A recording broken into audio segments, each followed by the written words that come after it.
အားလုံးပဲမင်္ဂလာပါရှင်ဒီနေ့မှာတော့ကျွန်မကိုလိုနီခေတ်ကိုပြန်အောင်သွားသလားလို့အောင်းမိရမယ်အပြင်စင်နေနဲ့ restaurant တစ်ခုကိုသွားမှာပါဆိုင်ရဲ့နာမည်ကတော့ Burma Bistro ပါဆိုင်နာမည်နဲ့အပြင်စင်နေနဲ့အယောင်လိုက်ဖက်တဲ့ရန်ကုန်မှာကျွန်မအချိန်ဆုံးဆိုင်လေးတွေကတက်ဆိုင်ပါရှင်ဒီဆိုင်လေးကကုန်းတယ်လန်းနဲ့ရွှေပုံသာလန်းတောင်းမှာရှိတာပါဆိုင်လေးကိုလည်းဟိုးဒီပတ်ကြည့်ပြီးသားဆိုတော့အရင်ဆုံးအမောပြေလေးမှာလိုက်ပါအောင်မယ်ဒီဆိုင်ရဲ့ type ကတော့ပိုးရှင်းကိုအဓိကထားပြီးတော့ရောင်းတာမဟုတ်ဘဲနဲ့သူကအရသာကိုအဓိကထားပြီးရောင်းတဲ့ဆိုင်လေးပါဆိုင်နာမည်က Burma Bistro ဆိုတဲ့အတိုင်းမြန်မာစာတော်တော်ဆုံးပါတယ်အာလူကတ်လိတ်ကျော်တို့အကျော်ဆုံးဘန်းတို့တာလဘောဟင်းတို့အဲ့လိုမျိုးတွေအစုံရတယ်ပေါ့နော်ဒါတော့ကျမရဲ့ ice cappuccino လေးပါသူကတကြားကိုဂျားတိတိလေးနဲ့ short သာလောက်ပေးတယ်ပေါ့နော်အဲ့တော့ကွက်တီပါပဲကျမထည့်ရ short သာတော့အကုန်လုံးနီးပါပဲကျမ coffee ကြိုက်ပါတယ်ဒါပေမဲ့ကျမ coffee မတောက်နိုင်ပါဘူး coffee တောက်နေကြလူတွေရဲ့ coffee ကိုကျမတငုံလောက်ယူတောက်လိုက်ရင်3ရက်လောက်လမ်းဆန်းသွားပါတယ်လုံးဝခါတူးပြီးတော့လေဒါပေမဲ့ကျမကြီးနဲ့တော့ပုံညီညွတ်မှာပေါ့နော်တကြားတွေအရန်စားကျမကြီးတို့ဘယ်နေရာမှတိတ်မကောင်းဆိုတော့တကြားကြီးကိုဂျားတော့လောက်ထည့်ပြီးတဲ့အခါမှာကျမတောက်ကြည့်ပါတယ်မရသေးပါဘူးအကုန်ထည့်လိုက်ပါမယ်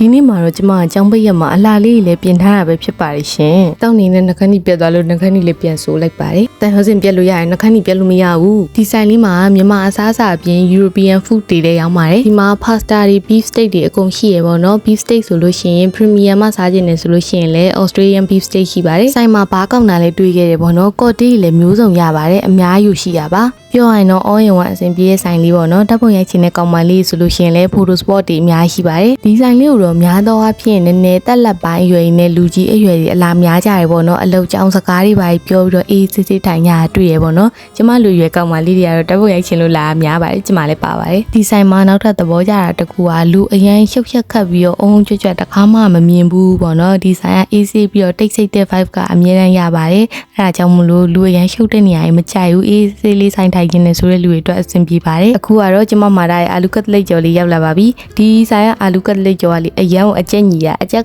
ညီလွန်အားကြီးလို့ကျမမေးကြည့်ရပါတော့ဆက်တီပိုင်းနဲ့ကြော်တာလားလို့အရန်အကျက်ညီလို့ဆိုတော့မဟုတ်ဘူးတဲ့လူကိုယ်တိုင်ပဲကြော်ထားတာပါတဲ့ဒါမဲ့သူတို့ဒီလိုမျိုးလေးအကျက်ညီဖို့အတွက်မီးအေးအေးနဲ့စိတ်ရည်လက်ရှိစောင့်ပြီးတော့ကြော်ပါတယ်တဲ့အာလူကတ်လိတ်ကျော်နဲ့တွဲစားတဲ့ sauce ကကြတော့မြူးမှုနေကြအချင်းလေးလိုမျိုးမဟုတ်ဘူးเนาะအဲ့ထဲမှာ spice တွေလည်းပါတယ်အနံ့မှုမွေးလေးနဲ့ငန်ငန်လေးပါအစား ice sauce နဲ့ဆိုတော့ email တင်သွားတာတကယ်မအီပဲနဲ့အီတောင်ပြေးပါသေးတယ်သူကြိုက်သွားပြီပေါ့နော်ကဲစားကြပါအောင်ရှင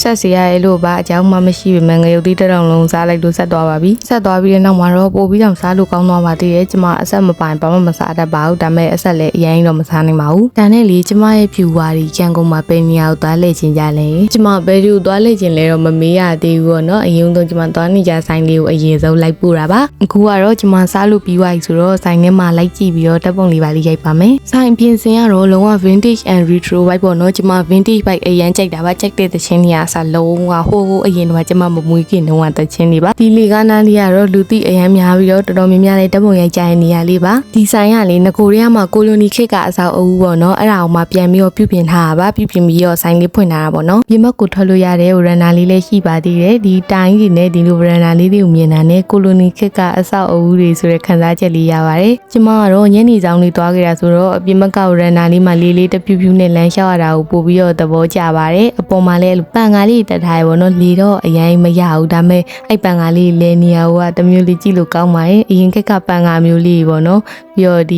ဝရဏာလေးမှာခိုးစီဖြစ်တဲ့ဝါရောင်မီးအောင်လေးနဲ့ပေါ့နော်ဒီနေ့ outfit ကတော့မြန်မာဝတ်စုံမှမြန်မာမဆန်တဆန်လေးပါဒီဇိုင်းလေးကို personal အမြင်ရပြောရမယ်ဆိုရင်တော့ညနေဆောင်လေးကိုပို့ပြီးတော့သဘောကျမိပါတယ်နေကမှဆိုရင်တော့ရန်ကုန်အပူချိန်နဲ့ဒီနေရာမှာဘလို့မှထိုင်နိုင်မှာမဟုတ်ဘူးပေါ့နော်ဒီမှာကတော့ဝရဏာလေးကိုအရန်သဘောကျပြီးတော့ဆိုင်ရလေလူရှင်းတဲ့ဆိုင်ဆိုတော့ဘူးချုပ်တဲ့အထိကိုထိုင်ပြခဲ့တာပါကဲဒီနေ့ blog လေးကတော့ဒီလောက်ပါပဲရှင်ဗီဒီယိုလေးကိုအဆုံးထိကြည့်ပေးကြတဲ့တူတယောက်စီတိုင်းကိုကျေးဇူးများတင်ပါတယ်နောက်ထပ်လေးရန်ကုန်မှာဘယ်နေရာတွေကိုသွားလဲခြင်းလဲဆိုတာကို comment မှန်ခဲ့ဖို့လည်းမမေ့နဲ့နော်ကျမလန်လန်းမိတဲ့လောက်လေးလိုက်ဖို့ခြင်းလို့ပါရှင် blog လေးတွေကိုကြည့်ရကြိုက်တယ်ဆိုလို့ရှိရင်ကျမရဲ့ channel လေးကိုလည်း subscribe လုပ်ထားပေးပါအောင်နော်ဒါနဲ့ကျမရဲ့ viewer တွေကိုအကူအညီတောင်းညင်တာလေးရှိပါတယ်ကျမရဲ့ဗီဒီယိုတွေကို၄ရက်ကြာတစ်ခါပဲအခုလိုမျိုး9မိနစ်6မိနစ်လောက်နဲ့တင်ပေးရမလားဒါမှမဟုတ်တစ်ပတ်တစ်ခါအောင်မှမိနစ်ကိုပို့တိုးပြီးတော့တင်ပေးရမလားကျမတို့တစ်ချက်လောက်ကြံပေးသွားကြပါဦးနော်ကဲနောက်ထပ် blog မှာပြန်တွေ့ကြပါမယ်ရှင်